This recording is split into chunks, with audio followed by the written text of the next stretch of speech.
رزق طلب کرتا ہے اللہ اسے رزق عطا فرما دیتا ہے۔ جو بندہ مومن شفا یابی مانگتا ہے اسے شفا یابی دے دی جاتی ہے۔ جو بندہ مومن اولاد مانگتا ہے اسے اولاد دے دی جاتی ہے۔ میرے آقا ارشاد فرماتے ہیں اس رات کو اللہ اپنے مبارک فرشتوں کو تمام سال کی فہرست عطا فرما دیا کرتا ہے۔ اس سال گیہوں کے اتنے دانے پیدا کرنے ہیں، اتنے انسانوں کو پیدا کرنا ہے، اتنے انسانوں کی روح قبض کرنی ہے۔ الغرض پوری دنیا میں جتنے کام ہوتے ہیں وہ کام اس رات کو تقسیم کر دیے جاتے ہیں۔ اسی لیے رب ارشاد فرماتا ہے فیہا یفرق کل امر حکیم، اس رات میں ہر حکمت والا کام بانٹ دیا جاتا ہے۔ اس رات میں ہر حکمت والا کام بانٹ دیا جاتا ہے۔ تو ہمیں اور آپ کو چاہیے اس رات کو رائگاں جانے نہ دیں، اس لیے کہ اس میں شفا یابی بھی رب سے مل جاتی ہے، بندے مومن کو توبہ بھی قبول کر لی جاتی ہے، اسے رزق بھی دیا جاتا ہے۔ تو آپ اس رات کو ایسے برباد نہ کیا کریں، بلکہ ابھی کچھ دیر کے بعد جب پروگرام ختم ہو تو آپ اپنے رب کی بارگاہ میں سچے دل سے توبہ کریں، اللہ توبہ کو قبول فرمائے گا۔ آپ اپنے لیے رب سے رزق مانگے، اللہ آپ کو رزق زیادہ عطا فرما دے گا۔ آپ صحت یابی مانگے، اللہ صحت یابی دے دے گا۔ آپ اس رات کو جو کچھ مانگیں گے اللہ عطا فرما دے گا۔ میرے آقا ارشاد فرماتے ہیں اللہ مغرب کے وقت آسمان اول پر جلوہ افروز ہوتا ہے اور صبح صادق تک رب کی طرف سے اعلان ہوتا ہے جو مجھ سے طلب کرے گا میں اسے عطا کروں گا۔ تو یہ رات رب سے مانگنے کی رات ہے، یہ رات رب سے ملنے کی رات ہے۔ بندہ مومن کو اس رات میں اپنے رب سے دعا ضرور کرنی چاہیے۔ اور اس رات میں میرے آقا علیہ الصلوۃ والتسلیم کی تعلیم یہ ہے کہ لوگ اپنے مرحومین کی قبروں پر بھی جایا کریں اور ان کی زیارت کیا کریں، وہاں پر جو ہے فاتحہ پڑھا کریں۔ لیکن ہم دیکھتے یہ ہے کہ آج ہمارے نوجوان بس اتنا سمجھتے ہیں کہ مزارات پر گئے، قبروں پر گئے، وہاں پر 2 اگربتیاں لگا دی، بس اتنا کافی نہیں ہے۔ میرے بھائیوں اور دوستوں، معاملہ یہ ہے کہ اگربتی تو صرف اس لیے لگائی جاتی ہے کہ خوشبو ہو، اگربتی لگانے کا کوئی اور مقصد نہیں ہے۔ اگربتی لگانے سے فائدے مزار کو کوئی فائدہ نہیں ہوتا ہے، بس اتنا سا فائدہ ہوتا ہے کہ مزار کے قریب میں خوشبو پھیل جاتی ہے، بس خوشبو پھیلانا مقصد تھا اگربتی کا۔ لیکن ہم نے سوچا کہ یہی کو مقصود ہے، یہی مطلوب ہے، ہم نے اگربتی کو مقصود بنا لیا۔ نہیں، اس کو مقصود نہ بنائے، بلکہ جب آپ قبرستان جایا کریں تو قرآن کی آیت پڑھ کر کے اپنے مرحومین کو بخش دیا کرے۔ اگر کچھ نہیں آتا تو آپ اللہ اکبر ہی کہہ لیا کرے، اگر کچھ نہیں آتا آپ کو سبحان اللہ تو یاد ہوگا، اور نہیں یاد ہے تو آپ کو کلمہ طیبہ تو یاد ہوگا۔ آپ کلمہ طیبہ کا ورد کیا کرے، کہا کرے لا الہ الا اللہ محمد الرسول اللہ، لا الہ الا اللہ محمد الرسول اللہ پڑھ کر کے اپنے مرحومین کو بخش دیا کرے، اس رات کو ان کو فائدہ ہوتا ہے۔ اور میرے آقا ارشاد فرماتے ہیں کہ اس رات کو مردے انتظار کر رہے ہوتے ہیں کہ میرے گھر والے مجھے کچھ بھیجے، میرے گھر والے ایصال ثواب کریں۔ تو ہمیں چاہیے کہ ہم ایصال ثواب کیا کریں، صرف اگربتی سے کام نہیں چلتا ہے، بلکہ قرآن کی آیت پڑھا کریں، کچھ بخشا کریں، اور اگر ایسا نہ ہو سکے تو مجموعی فاتحہ کیا کریں۔ اگر آپ نہیں پڑھ سکتے ہیں تو اپنے علاقے کے علماء کو لے جا کر کے، یا جو بچے طلبہ پڑھنے والے ہوں ان سے قرآن کی تلاوت قبرستان کے اندر کرایا کرے، اس سے مرنے والوں کو فائدہ ہوگا اور وہ اس سے خوش ہوں گے۔ میرے آقا اسلام نے اس کی تعلیم دی ہے۔ عزیزان ملت اسلامیہ، اللہ کے رسول نے تعلیم دی ہے۔ سیدہ عائشہ صدیقہ فرماتی ہے اللہ کے رسول میرے پاس لیٹے ہوئے تھے، اچانک رات کا تہائی حصہ گزر جاتا ہے، میں نے رسول اللہ کو اپنے پاس نہ پایا، پھر میں نے خیال کیا ہو سکتا ہے رسول اللہ دوسری ازواج کے کمرے میں تشریف لے گئے ہو۔ پھر میں نے سوچا کہ چلو دیکھتی ہو صحیح۔ حضرت سیدہ عائشہ فرماتی ہے میں نے سارے ازواج کے جو ہے کمروں میں جا کر کے دیکھا لیکن رسول اللہ نظر نہ آئے، رسول اللہ سے ملاقات نہ ہوئی۔ پھر میں نے سوچا رسول اللہ اتنی رات کو کہاں گئے ہیں؟ حضرت عائشہ فرماتی ہے میں چلتے چلتے شہدائے احد کے مزارات پر آ گئی۔ میں نے دیکھا کہ اللہ کے رسول شہدائے احد کے مزارات پر دعائیں مانگ رہے تھے، شہدائے احد کے مزارات پر دعا مانگ رہے تھے۔ جب اللہ کے رسول نے مجھے دیکھا اور تو ارشاد فرمایا اے عائشہ کیا تو یہ سمجھتی ہے اللہ کا رسول تجھ پر ظلم کرے گا؟ ایسا نہیں ہو سکتا ہے۔ اے عائشہ سن لے یہ شعبان کی 15ویں رات ہے جو بندے مومن اپنے مومن بھائی کے لیے اس رات میں بخشش طلب کرے گا، ایصال ثواب کرے گا تو اللہ اس بندے مومن کی بخشش و مغفرت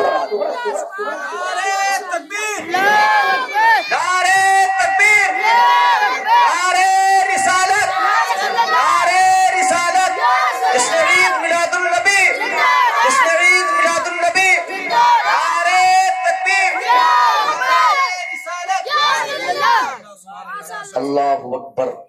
تو اس رات کو آپ قبروں کی زیارت کو بھی جایا کریں۔ اللہ کے رسول شہدائے احد کے مزارات پر تشریف لے گئے۔ اچھا مزاروں پر جانا اگر ناجائز ہوتا تو اللہ کے رسول اس رات کو تشریف نہ لے جاتے۔ اچھا دوسری بات میں آپ کو بتاؤں، آج ہم یہ سوچتے ہیں کہ ہمارا باپ مرے تو ہم صرف اسی کے لیے فاتحہ پڑھتے ہیں، ہمارا بھائی مرے تو صرف اسی کے لیے دعا کرتے ہیں۔ اللہ کے رسول شہدائے احد کے مزارات پر تشریف لے گئے تھے تو اللہ کے رسول کا تو کوئی بھائی دفن نہ تھا، آپ کا کوئی بیٹا دفن نہ تھا، تو پھر اللہ کے رسول علیہ السلام پوری امت کے لیے دعا کرنے کے لیے تشریف لے گئے تھے۔ تو معلوم یہ ہوا کہ ہمیں بھی پوری امت مسلمہ کے لیے دعا کرنا چاہیے۔ پہلے پوری امت کے لیے دعا کریں، پہلے مومنین مومنات کے لیے دعا کریں، پھر اپنے باپ کے لیے دعا کریں، پھر اپنی ماں کے لیے دعا کریں، پھر اپنے بہن کے لیے دعا کریں گے تو اللہ تمام مومنین کے صدقہ و طفیل میں تمہارے گھر والوں کی بھی بخشش و مغفرت فرمائے۔ اس رات کو جب آپ قبرستان جائیں تو کچھ دیر کے لیے تلاوت کیا کریں، وہاں پر بیٹھا کریں۔ اللہ کے رسول علیہ السلام تشریف لے گئے اور آپ نے فرمایا جو بندے مومن اس رات کو استغفار کرے گا، رب کی بارگاہ میں توبہ طلب کرے گا، رب کی بارگاہ میں رجوع کرے گا تو اللہ اس بندے کی بخشش و مغفرت فرما دے گا۔ تو اس رات کو رب سے رزق طلب کرے گا، اللہ اسے رزق عطا فرما دے گا۔ تو اس رات کو شفا یابی طلب کرے گا، اللہ اسے شفا یابی عطا فرما دے گا۔ میرے بھائیوں اور دوستوں یہ رات توبہ کی رات ہے، یہ رات رب سے معافی مانگنے کی رات ہے۔ اس رات کو رائگاں نہ کیا کریں بلکہ اس رات کو رویا کریں، رب کی بارگاہ میں آنسو بہایا کریں۔ یہ اللہ نے ہمیں اتنی عزت و دولت عطا کی، ہمیں شہرت عطا کی، ہمیں وقار عطا کیا، ہمیں دنیا کی مسند عطا کی، لیکن اس کے باوجود ہم اس کی بارگاہ میں ایک آنسو نہ بہائے تو ہم نا شکر گزار بندے کہلائیں گے۔ شکر گزار بندے تو وہی ہوتے ہیں کہ رب کی بارگاہ میں روتے ہیں، جو آنسو بہاتے ہیں، رب کی بارگاہ میں روتے گر گراتے ہیں۔ اللہ کی بارگاہ میں جب جو بندے روتے گر گراتے ہیں اللہ ان کی بخشش و مغفرت بھی فرما دیتا ہے۔ اور میرے آقا نے ارشاد فرمایا ہے اس رات میں چند سب کی بخشش فرما دی جاتی ہے، جو بھی بخشش طلب کرتا ہے، جو بھی رزق عطا کرتا ہے، لیکن اس رات کو چند لوگوں کی بخشش و مغفرت نہیں طلب کی جاتی ہے۔ میرے آقا ارشاد فرماتے ہیں کہ جو شخص چغل خور ہو، لوگوں کی چغلیاں کرتے پھرتا ہو، اس کی بخشش و مغفرت نہیں کی جاتی ہے جب تک کہ وہ توبہ نہ کر لے۔ پھر میرے آقا نے ارشاد فرمایا ایسی عظیم رات میں ان لوگوں کی بھی بخشش و مغفرت نہیں کی جاتی ہے جو لوگ جادو سحر کیا کرتے ہیں، جادو کروانے والے، جادو کرنے والے ان دونوں کی بخشش و مغفرت نہیں کی جاتی ہے۔ ذرا میں اور آپ سوچیں، آج ہماری کتنی مائیں بہنیں پنڈتوں کو جا کر کے اور تانترکوں کو ہاتھ دکھاتی پھرتی ہے۔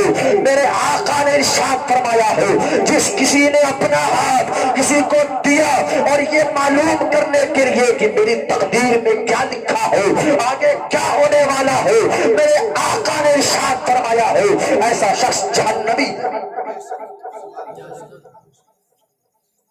اللہ کے رسول نے ارشاد فرمایا اس رات کو غیبت کرنے والے، چغلی کرنے والے کی بھی بخشش و مغفرت نہیں کی جاتی۔ پھر میرے آقا نے ارشاد فرمایا جو لوگ جادو سحر کرتے ہیں ان کی بھی بخشش و مغفرت نہیں کی جاتی ہے۔ پھر میرے آقا نے ارشاد فرمایا ان بچوں کی جن سے والدین ناراض ہو ان کی بھی بخشش و مغفرت نہیں کی جاتی جب تک کہ والدین راضی نہ ہو جائے، رب کی بارگاہ میں توبہ نہ کر لے۔ اس لیے ہمیں یہ چاہیے کہ اگر کسی نے یہ گناہ کیے ہیں، کسی کو ستایا ہے، کسی کا مال غصب کیا ہے، کسی کی 1 انچ زمین دبائی ہے، تو رب کی بارگاہ میں اس رات میں ضرور توبہ کر لیا کرے۔ اس لیے کہ مرنے کے بعد آپ کا چاہے تیجا 40واں لاکھوں کو کر دیا جائے، لیکن اگر یہ عمل آپ کے تھے تو وہ تیجا 40واں کرنے کے باوجود بھی آپ قبر کے اندر عذاب میں مبتلا ہوں گے۔ اس لیے کہ میرے آقا نے ارشاد فرمایا ہے جو بندہ مومن توبہ نہیں کرتا ہے اللہ اس کی توبہ کو قبول نہیں فرماتا۔ اس لیے توبہ کیا کریں، اللہ سے ڈرا کریں، خوف خدا کیا کریں۔ جو لوگ اللہ سے ڈرتے ہیں، خوف خدا کیا کرتے ہیں، اللہ رب العزت ان کی بخشش و مغفرت بھی فرماتا ہے اور ان کی مصیبتوں کو بھی دور فرما دیا کرتا ہے۔ اگر کسی کے والدین ناراض ہوں تو ضرور معافی مانگ لیا کریں۔ اگر کسی کی چغلی غیبت کی ہے، 2 بھائیوں کے درمیان تفریق کی ہے، 2 بھائیوں کو لڑایا ہے تو اس رات میں معافی مانگ لیا کریں۔ باپ بیٹے کو لڑایا، بہن بھائی کو لڑایا، اس ساری چیزوں سے معافی مانگا کریں، اس لیے کہ یہ معافی کی رات ہے، یہ توبہ کی رات ہے، یہ استغفار کی رات ہے، رب سے مانگنے کی رات ہے۔ جو بندہ مومن اس رات کو یہ عمل کرتا ہے اللہ اس کے عمل کو قبول فرمایا کرتا ہے اور اسے بخش دیا کرتا ہے۔ میرے آقا علیہ الصلوۃ والتسلیم نے یہ ساری چیزیں بیان کی ہیں، اس لیے آپ جو ہے قبرستان ضرور جایا کریں، کچھ دیر زیارت کیا کریں، صرف اگر بتی سے کام نہ چلایا کریں بلکہ قرآن کی آیات ضرور پڑھا کریں۔ اگر قرآن کی آیتیں نہ یاد ہو تو اللہ اکبر ہی پڑھ لیا کریں، سبحان اللہ ہی پڑھ لیا کریں۔ الغرض اللہ کا کوئی بھی نام لے کر کے آپ بس اتنا کہہ دیا کریں اس کا ثواب میرے خاندان والوں کو پہنچ جائے تو اللہ اتنا رحیم و کریم ہے، یہ آپ کی ٹوٹی پھوٹی زبان سے نکلی ہوئی رب کی تعریف رب کی بارگاہ میں مقبول ہو جاتی ہے اور اس بندے مومن کی بخشش و مغفرت بھی کر دی۔ اس لیے اس رات کو توبہ کیا کریں، اللہ سے توبہ کریں، گڑ گڑائیں، روئیں، خوف خدا کریں۔ اس لیے کہ اگر ہم اس رات کو رائے گا کریں تو ہمیں کچھ ملنے والا نہیں ہے، بلکہ اس رات میں ہر حکمت والا کام تقسیم کیا جاتا ہے۔ اگر اس رات میں رب سے روزی مانگی گئی تو اللہ رب العزت آپ کو روزی بھی عطا فرمائے گا، آپ کو اولاد بھی عطا فرمائے گا، آپ کو صحت یابی بھی عطا فرمائے گا۔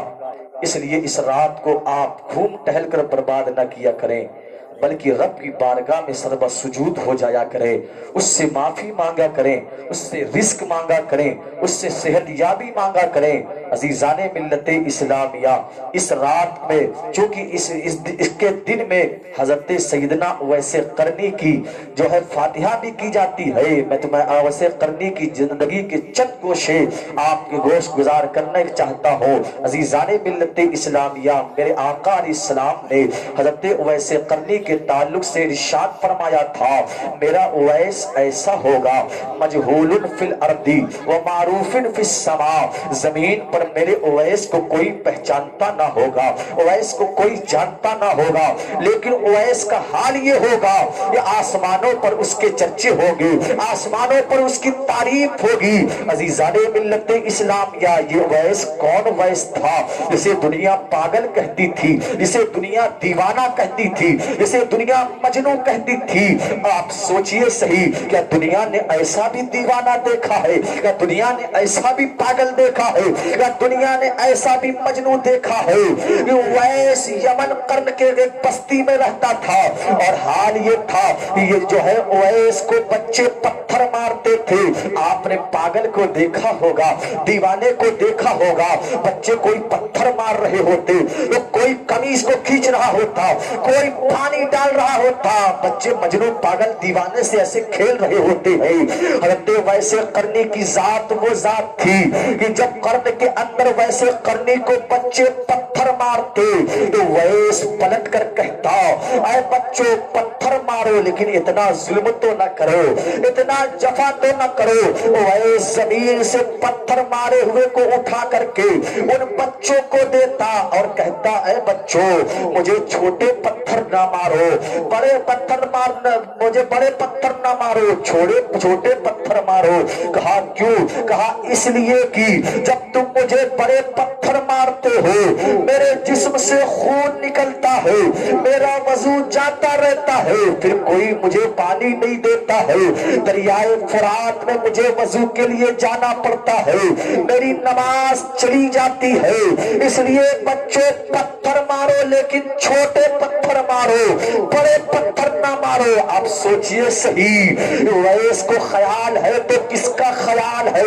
نماز کا خیال ہے، جو ہے پریشانی ہے تو کس بات کی پریشانی ہے؟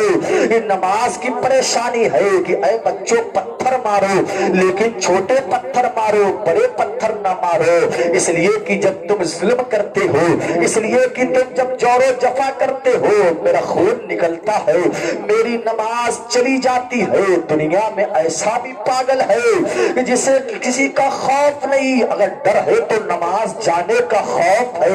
میرے آقا علیہ الصلوۃ والتسلیم ایک روز مدینے میں تشریف فرما تھے، اللہ کے رسول کی نگاہ نے، نگاہ نبوت سے آپ نے دیکھا، میرے آقا نے ارشاد فرمایا اے علی اور اے عمر جب تم میرے اویس سے ملاقات کرنا، اللہ اکبر، یہ نگاہ رسالت کا کمال ہے۔ اویس کو میرے نبی نے دیکھا نہیں ظاہری زندگی میں، نہ اویس ملنے آتا، اس لیے کہ اگر اویس نے نبی کو دیکھا ہوتا تو صحابی ہوتا، صحابی نہیں ہے بلکہ خیر التابعی ہے، افضل التابعی ہے۔ تابعی اس شخص کو کہتے ہیں جس نے کسی صحابی کو دیکھا ہو، ویسے نے جو ہے صحابی کو دیکھا، صحابی سے ملاقات کی ہے۔ اللہ اکبر، یہ میرے آقا کی نبوت کی نگاہ ہے، نگاہ رسالت ہے۔ یہ آپ نے ابو بکر سے نہیں فرمایا، کسی عثمان سے نہیں فرمایا، بلکہ فرمایا اے عمر اور اے علی جب میرے اویس سے ملاقات کرنا اس سے میری امت کے لیے دعائے مغفرت کروانا۔ حضرت علی نے پوچھا یا رسول اللہ اویس کی پہچان کیا ہے، اس کی علامت کیا ہوگی، اس کی نشانی کیا ہوگی؟ اب میرے آقا جو ہے مدینے میں صحابہ کی جرمت میں بیٹھ کر اویس کی نشانیاں بیان کر رہے ہیں، میرے آقا نے دیکھا نہیں ہے، اویس سے ملاقات نہیں ہے، جو ہے میرے آقا نے کہا، میرے آقا نے یہ نہیں کہا کہ اے علی میں نے کون سے دیکھا ہے کہ میں اس کی نشانی بیان کروں، میرے آقا نے دیکھا نہیں ہے بلکہ میرے آقا نشانی بیان فرماتے ہیں۔ اللہ کے رسول نے ارشاد فرمایا میرے اویس کی نشانی یہ ہے، یہ آنکھیں پھٹی پھٹی ہوگی اور ہمیشہ جو ہے چہرے کو نیچے رکھ دیکھتا ہوگا ٹھوڈی سینے سے لگی ہوگی، وہ چہرہ گرد آلود رہتا ہوگا، زلفیں مٹی سے اٹی ہوگی، مٹی میں پٹی ہوگی۔ میرے آقا دیکھیے ایک ایک چن چن کر کے نشانی بیان کر رہے ہیں۔ ملاقات نہیں ہوئی ہے، دیکھا نہیں ہے، ملاقات نہیں ہوئی ہے، لیکن میرے آقا ایک ایک نشانی بیان فرما رہے ہیں۔ آج جو کہتے ہیں نبی کو علم غیب نہیں ہے، ذرا وہ دیکھیں کہ میرے آقا کی ملاقات نہیں ہوئی ہے، لیکن میرے آقا ایک ایک نشانی بیان فرما رہے ہیں۔ میرے آقا نے ارشاد فرمایا یہ آنکھیں پھٹی پھٹی لال لال ہوگی، زلفیں ہمیشہ گرد آلود ہوگی، اور اس کے پاس دو چادریں ہوگی۔ چادریں بھی جانتے ہیں کیسی ہوگی، چادریں جو اس ویس نے خریدی نہیں ہوگی، بلکہ جو درزی قطرن پھینکتے ہیں نا، اس ویس نے اس قطرن کو اکٹھا کر کے دو چادریں بنائی ہوگی، اسی پر گزر بسر کرتا ہوگا۔ میرے ویس کے پاس دو چادریں ہوگی، دو چادروں کو پہنتا ہوگا اور ہمیشہ قرآن کی تلاوت کرنے والا ہوگا۔ پھر میرے آقا نے ارشاد فرمایا میرے اویس کی ایک نشانی اور ہے، اس کے پہلو میں ایک سفید نشان ہوگا۔ یا رسول اللہ یہ نشان کیسا ہے؟ میرے آقا نے ارشاد فرمایا میرا اویس بیمار ہوا تھا، جس پر اب لہے پڑ گئے تھے، جس پر چھالے پڑ گئے تھے، جب وہ چھالے ٹھیک ہوئے تو یہ داغ خود سے نہیں تھا، بلکہ میرے اویس نے رب سے دعا مانگ کر مانگا تھا مولا میرے جسم پر ایک داغ تو باقی رہنے دے، تاکہ جب میں اس داغ کو دیکھوں تو تیرا فضل و کرم یاد آئے۔ میرے عزیزو ذرا سوچئے صحیح، پوری دنیا اپنے جسم سے داغ کو ختم کرتی ہے، لیکن یہ تنہا ویس ہے رب سے دعا مانگا تھا مولا تو نے مجھے صحت یابی عطا کی، لیکن ایک داغ باقی رہنے دے، تاکہ جب اس داغ کو دیکھوں تیرا فضل و کرم یاد آئے، تیرا رحم و کرم۔ نعرہ تکبیر، نعرہ تکبیر، نعرہ رسالت، نعرہ رسالت، جس نے عید میلاد النبی، جس نے عید میلاد النبی، نعرہ تکبیر، نعرہ رسالت۔ اللہ اکبر۔ اب دیکھیں میرے آقا کی ملاقات نہیں ہوئی ہے، ایک ایک نشانی بیان کر رہے ہیں کہ آنکھیں پھٹی پھٹی ہوں گی، چہرہ گرد آلود ہوگا، داڑھی اور زلفیں ہمیشہ گر سے اٹی ہوئی ہوں گی، پٹی ہوئی ہوں گی۔ پھر میرے آقا ارشاد فرماتے ہیں یہ چہرہ ہمیشہ زمین کی طرف ہوگا، ٹھوڈی سینے سے لگی ہوئی ہوگی، ہمیشہ قرآن کی تلاوت کرنے والا ہوگا، اس کے پاس دو چادریں ہوں گی، اس کے پہلو پر ایک داغ ہوگا، جو داغ خود نہیں بلکہ رب سے مانگ کر لیا ہے۔ پوری دنیا تو داغ کو ختم کرنے کی دعا مانگتی ہے، لیکن یہ ویس ہے ویس کہ جو رب سے داغ مانگ کر مانگا تھا کہ مولا ایک داغ تو باقی رہنے دے، تاکہ اس داغ کو دیکھوں تو تیرا رحم و کرم یاد آئے، تیرا فضل و کرم یاد آئے۔ میرے آقا علیہ الصلوۃ والتسلیم ایک ایک نشانی بیان فرما رہے ہیں۔ اللہ اکبر۔ اچھا نگاہ نبوت یہ تھی کہ آپ نے ابو بکر صدیق سے نہیں فرمایا جب میرا ویس تم سے ملے، حضرت عثمان سے نہیں فرمایا کہ میرا ویس جب تم سے ملے، بلکہ عمر و علی سے فرمایا کہ جب میرا ویس تم سے ملے تو میری امت کے لیے دعائے مغفرت کروانا۔ اللہ رب العزت قبیلہ مضر کے بکریوں کے بالوں کے تعداد کے برابر میری امت کو اس کی دعا پر بخش دے۔